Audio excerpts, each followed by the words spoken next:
ఎక్కువ హింస జరిగింది అనేది ఇక్కడ పాయింట్ అని మనం చేస్తున్నాం. అంటే ఈ మార్పులు చేర్పుల మీదే కుట్ర జరిగిందా? తెలుగుదేశం, భారతీయ జనతా పార్టీ పురంధరేశ్వరి గారు, పవన్ కళ్యాణ్ గారు కలిసి కుట్ర చేశారా?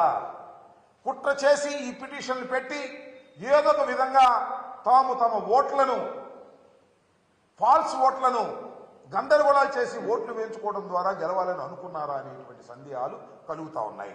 ముఖ్యంగా పల్నాడులోకి వస్తే నరసరావుపేట పార్లమెంటు నియోజకవర్గం వైఎస్ఆర్ కాంగ్రెస్ పార్టీకి చాలా స్ట్రాంగ్ కాన్స్టిట్యున్సీ.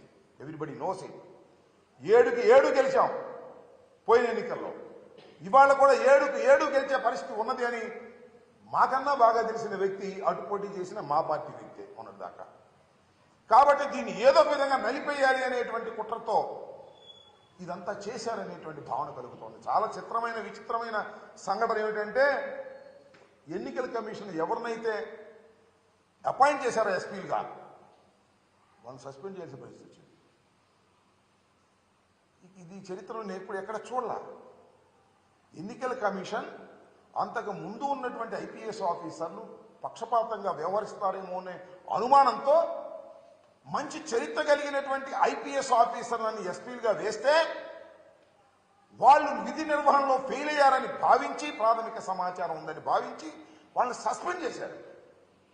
ఊరినే బదిలీ కూడా కాదు, they suspended from the service at present. ఎంత విచిత్రమైన విషయం. దీన్ని ఏ విధంగా భారత ప్రజాస్వామ్యంలో భావించాలని అడుగుతా ఉన్నా.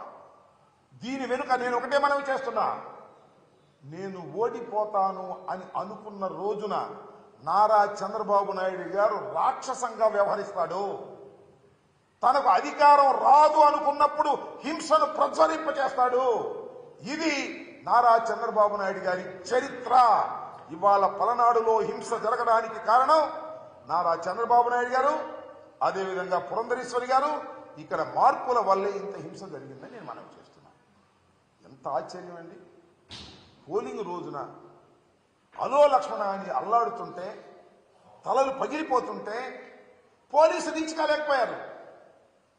కొన్ని ప్రాంతాల్లో మాచర్లలో కానీ, లేకపోతే మన గురజాలలో కానీ, నర్సరావుపేటలో కానీ, సత్తెనపల్లిలో కానీ కొన్ని ప్రాంతాలు వెళుతుంటే అక్కడికి పోలీసులు రీచ్ కాల. కొట్టుకుని ఆగిపోయి చాలే ఆగిపోయారు. ఇది పరిస్థితి. ఒక ఎమ్మెల్యే ఇంటి మీద రాళ్లు వేసే పరిస్థితి నర్సరావుపేటలో. ఎమ్మెల్యే ఇంటి మీదకు వెళ్ళి దూకి కార్లు పగలగొట్టి చేసినటువంటి సందర్భం. అదేవిధంగా నాకు సంబంధించి నా చీఫ్ ఎలక్షన్ ఏజెంట్ నా సన్నిలా వెళితే కారు మొత్తం పగలగొట్టారు. కంప్లైంట్ చేస్తే పోలీసులు రారు, కేసు రిజిస్టర్ చేశారు. దీనికి పోటీగా మనం కేసు రిజిస్టర్ చేయాలని ఒత్తిడి చేస్తలే దర్జీ చేయాలనుకుంటున్నారు. ఎందుకంటే ఆ కారు అద్దాలు బయలుపోయినాయి కదా, మాలుడు కంప్లైంట్ ఇచ్చాడు కదా. మాలుడు కంప్లైంట్ ఇస్తే వాళ్ళు కూడా ఇంకో కంప్లైంట్ ఇచ్చి వాళ్ళు తీసుకోమంటున్నారు. ఇక్కడ ఒక సిఐ గారు ఉన్నాడు, ఆ రాంబాబు, దాన్ని కూడా రిజిస్టర్ చేయాలనుకుంటున్నాడు.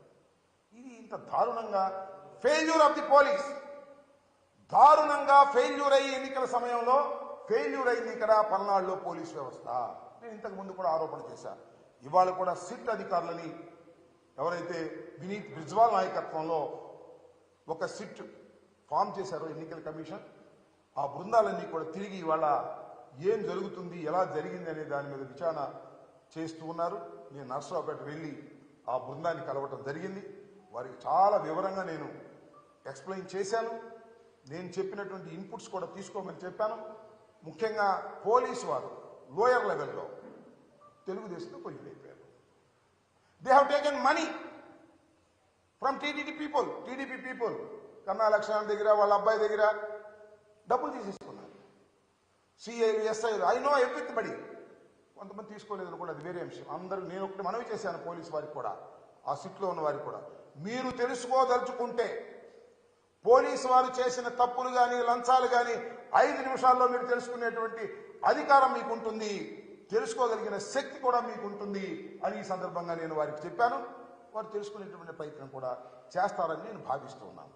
వాస్తవానికి ఇంత దారుణంగా పల్నాడు ప్రాంతంలో ఇంత దారుణంగా ఫెయిల్ కావడానికి దీని మీద అధ్యయనం చేయవలసినటువంటి అవసరం ఉంది. ఎన్నికల సమయంలో ఫెయిల్ అయ్యారు.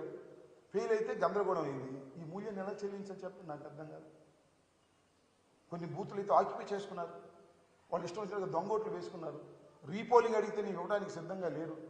ఇంత దుర్మార్గమైనటువంటి పరిస్థితులు ఎందుకు కల్పించబడ్డాయో ఒకసారి ఆలోచన చేయవలసినటువంటి అవసరం ఉందని నేను సిట్ అధికారులకు వివరంగా చెప్పడం జరిగింది.